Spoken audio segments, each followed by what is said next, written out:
नया रास्ता। पाठ 18। मीनू ने दूसरे वर्ष की वकालत की परीक्षा भी प्रथम श्रेणी में उत्तीर्ण कर ली।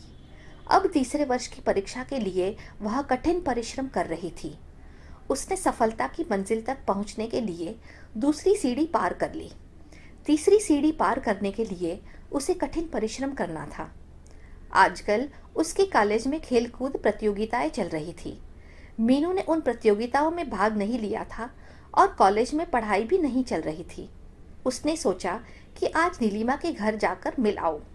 पढ़ते पढ़ते थक चुकी थी, इसलिए वह उठी और नीलिमा के घर पहुंचने पर उसने देखा कि नीलिमा बिस्तर पर पड़ी थी। मीनू ने उसके सिर पर हाथ रखकर देखा। उसका ज्वर से शरीर तप रहा था।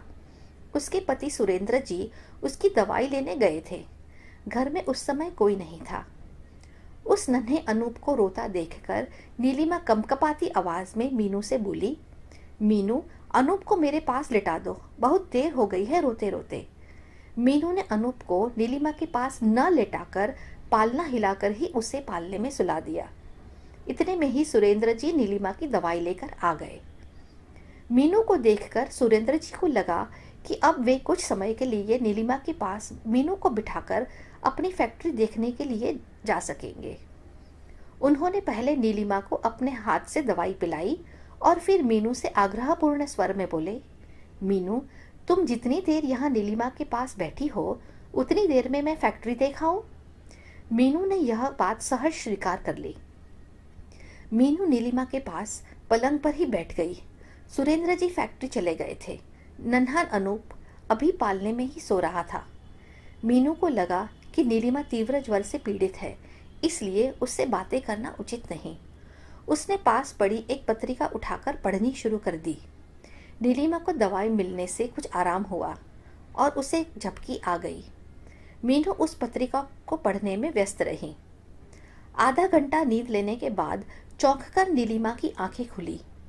मीनू को पास बैठी देखकर नीलिमा बोली, अरे मीनू, मुझे तो नींद आ गई थी, तू अकेली बैठी बैठी बोर हो गई होगी। नहीं नीलिमा, मैं तो आराम से बैठी पत्रिका पढ़ रही थी। हाँ, ये तो बता, अब तेरी तबीयत कैसी है? अब तो कुछ आराम महसूस हो रहा है, बदन में दर्द भी कम है, नीलिमा ने धीमी आवाज में कहा। और मीनू, तुम्हारी पढ़ाई कैसी चल रही है? आजकल तो खूब व्यस्त होगी पढ़ने में। वकालत की अंतिम परीक्षा है इस वर्ष।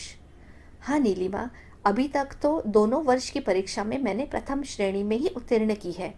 देखो इस वर्ष क्या होता है। इस वर्ष भी प्रथम ही आओगी।